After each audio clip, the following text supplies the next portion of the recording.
Welcome to this week's meeting of the Rotary E-Club of Silicon Valley. The purpose of our club and the main focus is innovation, entrepreneurship, and education. We use technology to further our goals of making this world a better place to live. We are very pleased today to introduce Brenda Cressey, who is on the board of directors of the Rotary Foundation. And I'm very much looking forward to her presentation. And take it away, Brenda. All right. Well, good day, everyone, and thank you so much, Roger, for that introduction and the invitation to chat with you all today. It's truly a privilege to have an opportunity to speak and engage Rotarians about the Rotary Foundation, the charitable arm of Rotary International. So as the immediate past chair of the Foundation trustees, I will be continuing as a trustee to the end of June 2021. It's a 4-year term of office, which began in 2017.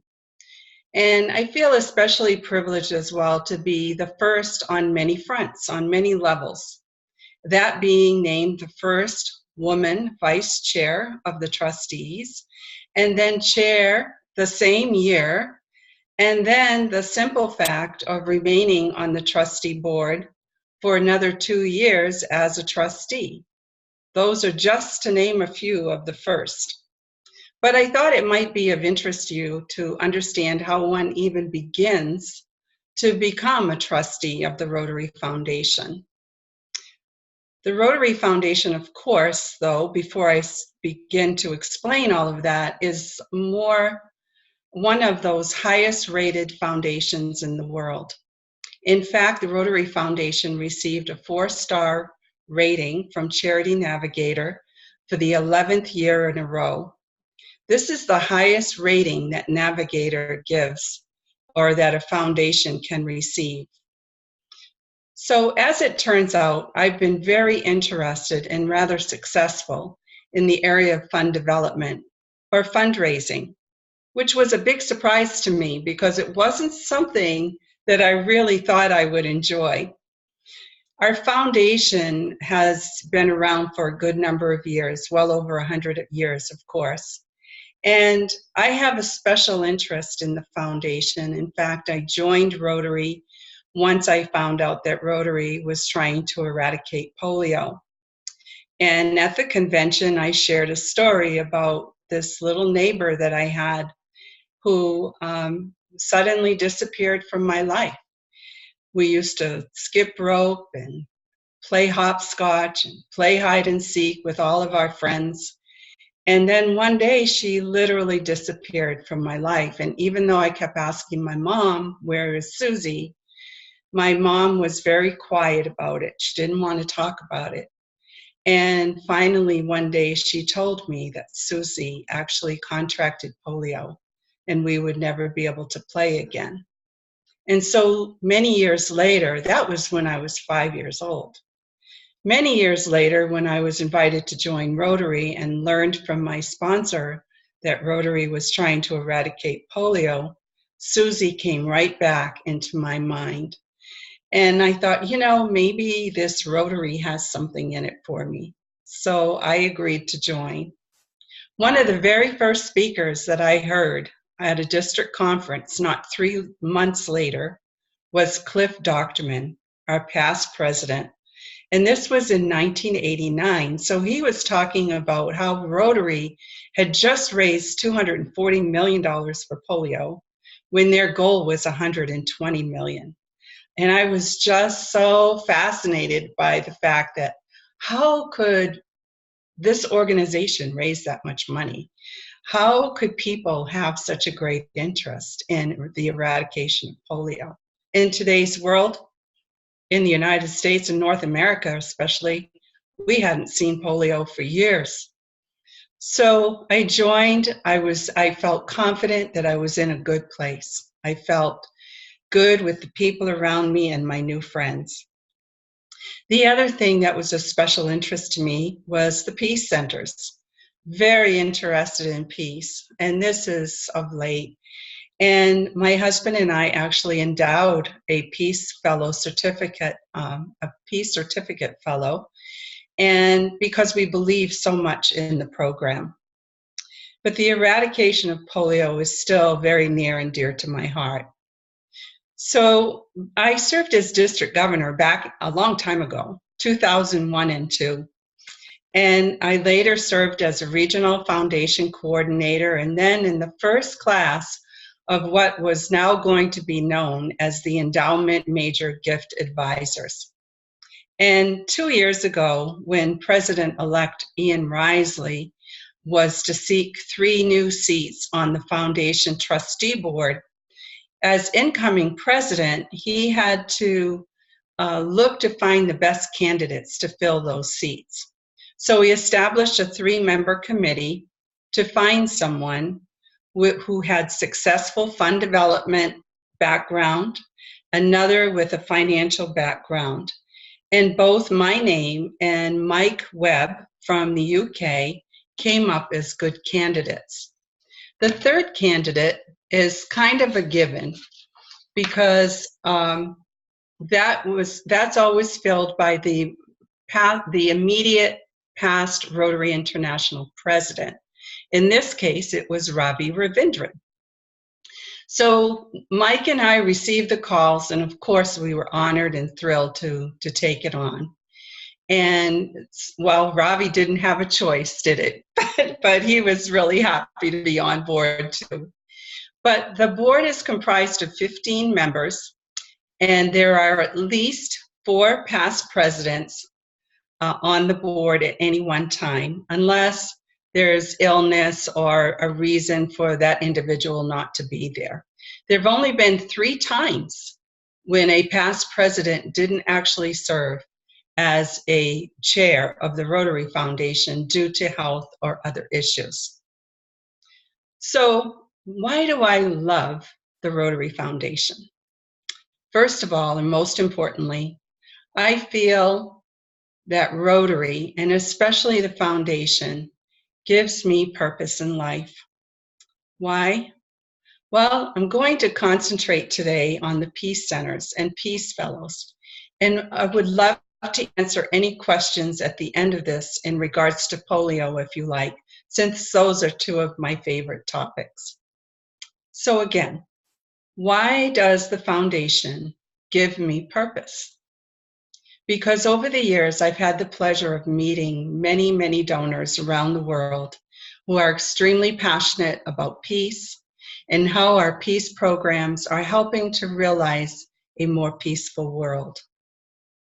You can see it in their eyes, you can hear it in their voices when they talk about how our amazing Peace Fellows and how their support and commitment show a personal passion towards ending conflicts and easing conditions that put peace at risk. At times when speaking with donors, I feel I'm sent to inspire them to support the work, to encourage donations. But when I speak to the donors, they always end up inspiring me with their overwhelming generosity and their commitment. So what has touched my heart most of all are the friendships that I have formed around the world. Rotarians come together, completely different cultures, and in a way of looking at solving problems. And these friendships actually develop ties that last forever. We like to say that peace is a process, and it's too a friendship. The kinds of friendship we make in Rotary are the lasting tools of peace. That's why Rotary approaches peace at an almost abstract concept, but as a living, dynamic expression of human development. It is both a cornerstone of our mission as a humanitarian service organization, and it's one of our 6 areas of focus. Creating peace. That's difficult. That's hard work. In fact, is it asking too much for any one person or organization to create peace? And is it asking the impossible for anyone to create permanent and lasting peace? I think the best thing we can do day by day is to build an environment that's ready for peace. It's like deciding on a hotel and checking in. There's no guarantee that when you arrive your trip, you will have a completely free visit of concern, no conflicts, no concerns. There could be terrible weather, your itinerary might change unexpectedly. You might end up eating at a bad restaurant or step foot on the wrong train across town. Things happen. But the hotel, if it does its job correctly, creates the foundation for a pleasant trip. It greets you with friendship.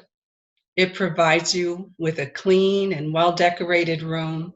The staff checks up on you to make sure that everything about your stay suits your needs. A well-managed hotel creates the right environment for a pleasant business trip or a vacation. And that's what Rotary does on a global scale for peace. We create conditions that make peace possible, using our 6 areas of focus, which all leads to a peaceful condition. We help bring people together, solve problems rather than looking for an area of conflict. We help alleviate poverty and disease. We help build stronger local communities and better educations for boys and for girls. So does this work guarantee peace? No, of course not. But it gives peace a chance. It gives peace a chance to thrive, to take root in the hearts and in our communities. Rotary believes that if concerned citizens mobilize locally to create peace, change globally can happen. The best conflicts are those resolved peacefully. The more people can see this in action, the harder they will work towards settling disputes amicably. But there are always challenges, aren't there? And your Rotary Foundation faces an important one right now. How can we make the greatest impact of our Rotary future? We can't be everywhere. We can't fund every great project. We can't be everywhere. But we have this wonderful network around the world. Our new vision statement underscores the challenge of us just listening to the words and think of how they apply to our work in peace. The vision statement. Together, we see a world where people unite and take action to create lasting change across the globe, in our communities, and in ourselves. So how do we do that in a world of limited resources? The answer is that we're doing this in several ways. First, we'll expand our Peace Centers programs to reach the next generation of peace builders. We will continue our partnership work with the Institute for Economics and Peace, as well as Mediators Beyond Borders.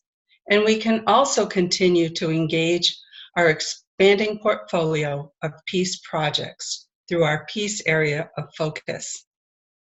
In addition, the Rotary trustees in June just approved a new Rotary Peace Certificate program in Uganda. It's in Central Africa at the Makerere Institute for Peace. In doing so, the trustees made a historic move toward the establishment of the first center on that continent. We look forward to sharing the details and progress and success stories of our Peace Fellows as they enter into that curriculum in the very near future. But all of this wonderful progress brings me back to where I started my speech, with the amazing donors who support us year after year. For example, the Rotary Peace Centers program is made possible only through the generous support of Rotarians and Friends of Rotary, when major gifts and commitments will endow the program. You know, to date, the donors have contributed over $169 million to support the Peace Centers program. All of our ambitious plans depend on continued generosity. And that's why I love my job, because I get to meet more donors. I hear of their passion and I hear of their commitment. But we do need to continue to work with our current and new donors to help build our endowment so we have a reliable annual source of funding for this and for all of our global projects. And we need donors to stay engaged in the work that they do so that they can see firsthand the difference we are making together. So what I need from each of you is to keep telling this story, to keep telling your story, and to continue sharing your stories and remain optimistic. There's only so much Rotary and the Rotary Foundation leaders can do to help spread the word about your amazing projects and your engagement in your own Rotary Club, in whatever way that looks like.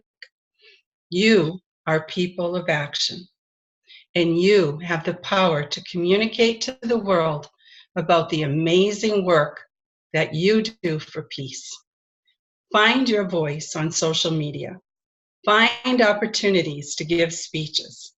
Go to My Rotary and use the amazing tools that they have created for each of us, and share your people of action stories with the world.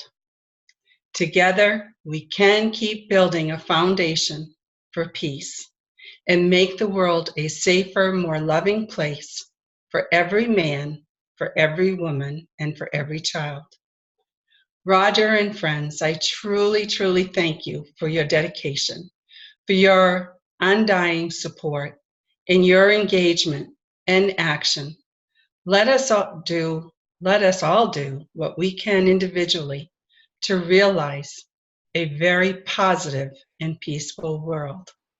Thank you. Thank you very much, Brenda, for just a wonderful presentation. Thank you. Nate, do you have any questions of Brenda? Yeah, 5 million actually. We'll start with one, but first, thanks for that presentation. That was great. I've been a Rotarian now for a few years, but there's always something new about different initiatives that, of course, I've known about the peace initiatives, but getting more detail from you like that's always very helpful for myself and I'm sure others. So I'm a teacher. I teach middle school, what would be social studies in North America, as well as history. And, you know, I really try to entrench in the students' minds, like the importance of UN Sustainable Development Goals, you know, World Fair Trade Principles and things like that.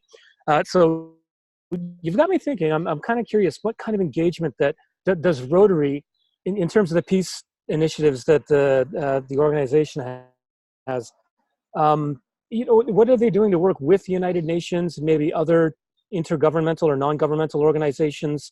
Are they directly considering sustainable development goals, which are UN-based? Kind of curious if you could touch on that. Sure, be happy to. In fact, Rotary has a seat at the UN. I didn't know if you knew that. We actually have a seat with the United Nations. 75 years ago, Wow. Rotary signed an agreement with the UN, and so this year, in Mark Maloney's year as president, he plans on having a number of UN celebrations around the world to celebrate the fact that Rotary is there. And every year, when UN meets, we have people there representing Rotary. I think we have, I'm not sure if we have 1 or 2 seats, but we also have, individuals can register to visit and be there during that UN meeting. And it is really exciting. And we have a lot of young people going as well to experience it all. And many times you'll find districts having mini UN, creating their own mini UN meetings or events in their own districts. So that's kind of fun. So I'm really excited about that and looking forward to it. In fact, the meeting for the UN is in November this year in New York City. And I hope to attend that for the very first time because of the 75th celebration. So that's with the UN. On the Sustainable Development Goals, which I'm really happy they were asked about, because just this past year, I served on a special committee reviewing our 6 areas of focus. And if you recall our 6 areas of focus, I'm going to try to remember them all myself, but maternal and child health, economics development, disease and prevention, peace, and some other things. But anyway, when reviewing all of the 6 areas of focus, we look specifically at the Sustainable Development Goals. And our 6 areas of focus are right in line with the Sustainable Development Goals. Of course, we don't have them all, but within each of our areas of focus and the terms of reference for projects, which is what we use them for, many times you will see other of the Sustainable Development Goals, the SDGs, within those other areas of focus. So when you do a project, for instance, for disease and prevention, you might be able to take on a project that involves the environment. So you're helping to take care of the waste or whatever that goes in with that. So that's really cool. And what we ended up with the areas of focus is it had been 9 years since we began the new grant model and future vision. I'm not sure if you go back that far, but in that we developed these 6 areas of focus where projects could be done. And it was stated that we would review that in 9 years. This was the year. And what we found is that we were right on target with where we were with these areas of focus. We didn't need any change except for one thing, and that was to provide more opportunities for environmental projects.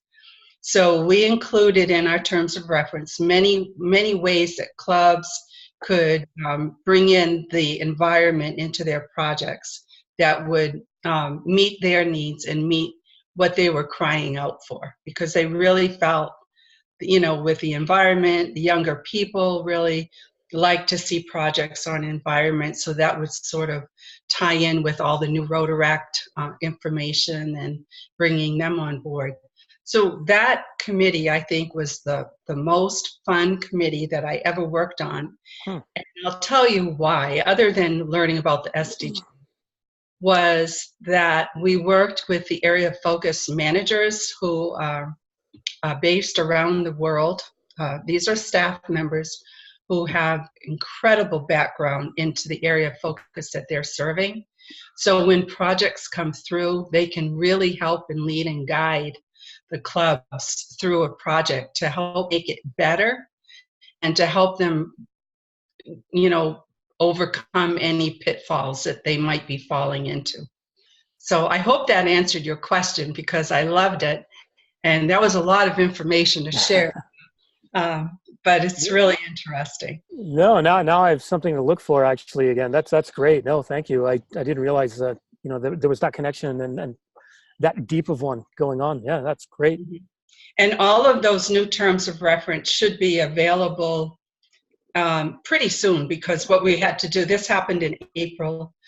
Well, we did all the work, and then we had to bring it to the trustees and they had to approve it all.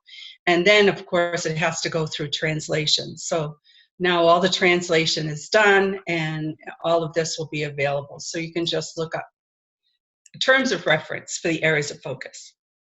Yeah, it sounds like this would be a good time to kind of look at what has been done in that last 9 years you were talking about, and then come back again and see the change. Right. Well, I can tell you that the area that has the most projects, club projects, would be the area of disease and health. Yeah, right.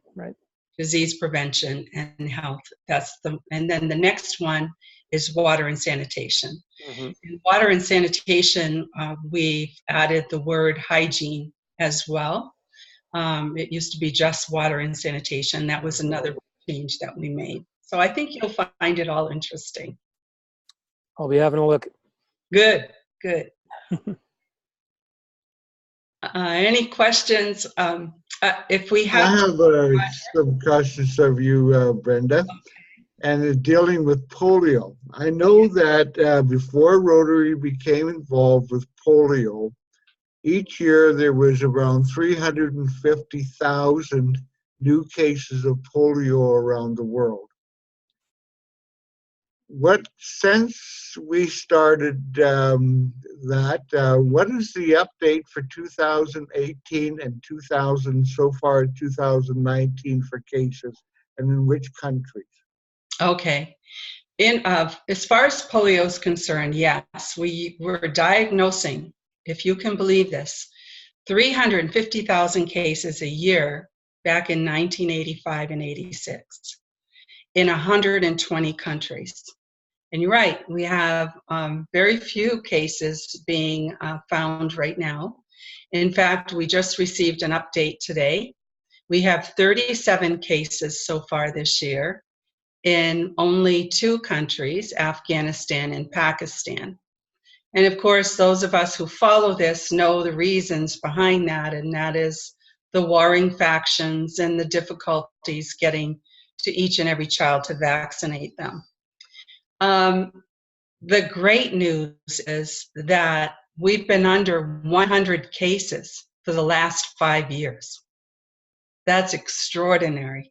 You know, it's a little disappointing right now to know that we have 37 cases, because that's a little bit, I think it's 2 cases more than we had last year.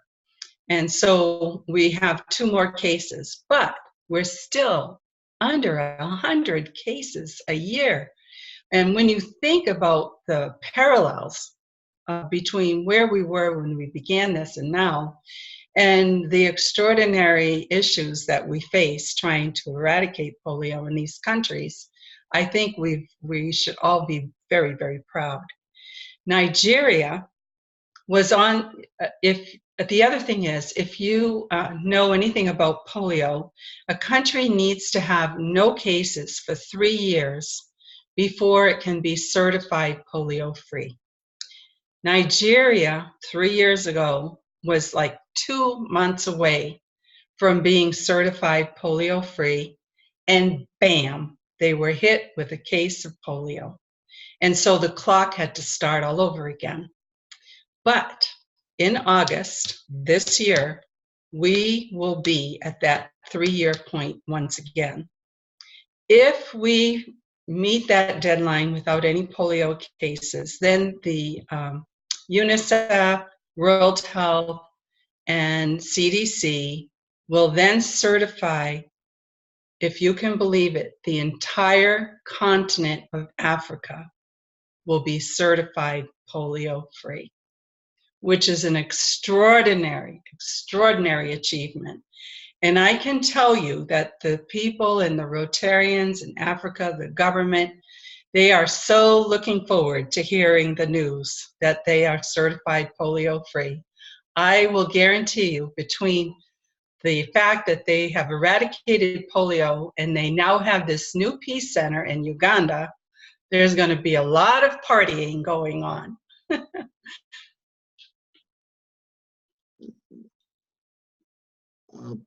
We are now at that point of our program where I say to the visitors and to the members of that are attending this meeting to remember to fill out the comment section at the bottom of our meeting.